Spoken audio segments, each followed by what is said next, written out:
PKK, PYD, YPG örgütünün aldığı dış destekle للوتكيا طهراني هلوستين إيران وروسيا لدرفي ويجي هلوستا أمريكا هاتن ديار كرن كو أو أوبراسيونا تركيا لسر نافچين باكور و باكور روجهلات سوريا و روجاوايا كردستاني ردكن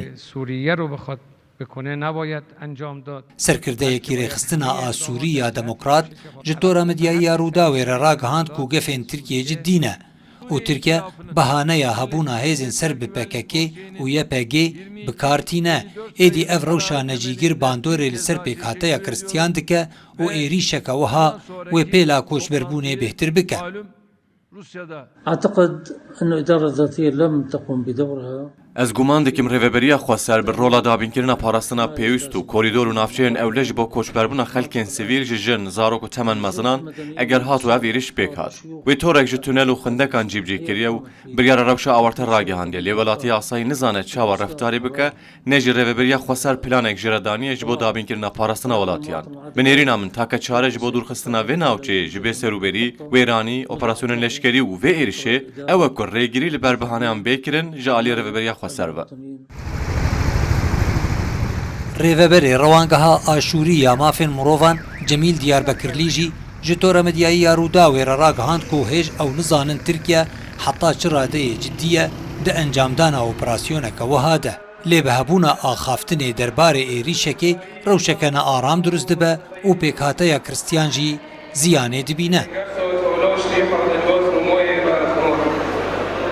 بمجرد نتحدث عن اجتياح تاني دم عم بحثا هيرشكي لشكري لسر نافچهيكي دكن اف يك دهلا ام كريستيانن كلد و اشوري و سرياني حسب ترس و بزاربونه بكن لسر باشاروجا خوا و هجمار مايجه هبونا ما هر وها سردريا خراب آر ريوبريا دفاكتو لگل همرنگيه و هبونا كريستيانان لهرما جزيره براستي اگر اف گوتنين دربار يرشكي تركيه ده لسر نافچه جدي بن و جبو كريستيانان مترسي و بزاربون با هر وها چه اپراسیونین لشکری بن جه بلی ویرانی تکدان و کوچبرکرنه تشتکی بخوره ناینن ام نخوازن نافچین ما ببن سکو جبو انجامدان ایرشان لدجی وی دولتی یان دولت کدن.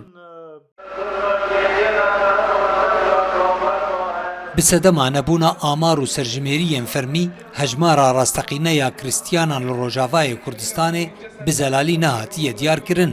Rêveberê rewangeha aşûrî ya mafên mirovan Cemîl Diyarbekirlî ji Rûdawê re ragihand ku ji tevaya 250,000 kiristiyanên cizîrê tenê 25,000 kes mane.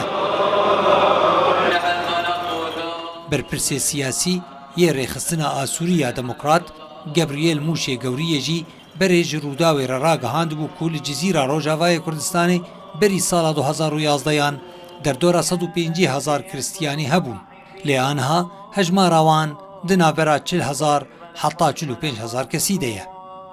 Xalid Cemîl Mihemed, Rûdaw.